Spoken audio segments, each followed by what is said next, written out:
Rick Goossen is the founder of the Entrepreneurial Leaders Organization, and he thinks about big ideas that help you be a great leader in your marketplace. Rick, let's talk about pursuing excellence. It's pretty hard when you may not control the whole environment, but talk about why it's important. Right.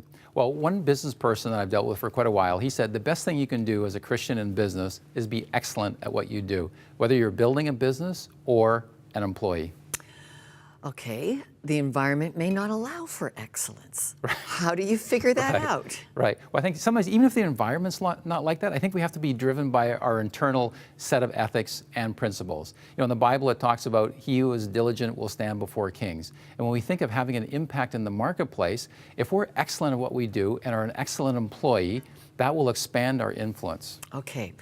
So give me some practical ideas of what that means. I head out in the morning, what are some things that are going to be in the top 3 that I want to make sure I do? Well, one way to answer that question is, if you had a Christian employer, would he think that his Christian employees were the best employees in the workplace?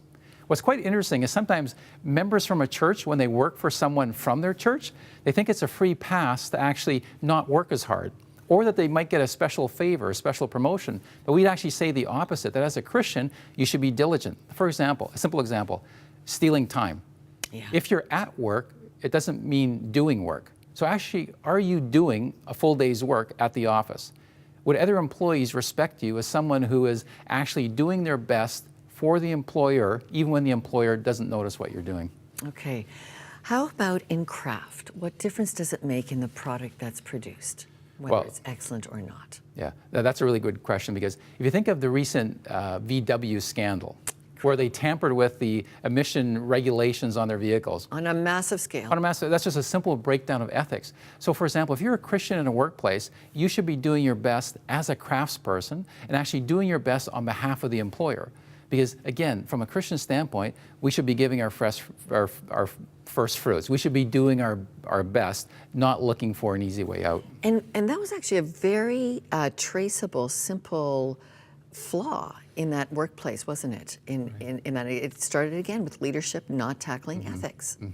And it's interesting, when you're in a work environment, you can almost tell what the general culture of the workplace is. And sometimes people get cynical about the company and think, oh, we don't have to do our best. People aren't really watching us or tracking that. So again, I think from a Christian standpoint, we have to have an internal set of principles and ethical guidelines that will always drive us to do our absolute best. And does it matter in the littlest things right to the biggest things, like how I keep the steps or my desk or those things? Does it matter? Yeah, I think it does, because sometimes we don't think we're being watched. It's quite interesting, the way you interact with other employees.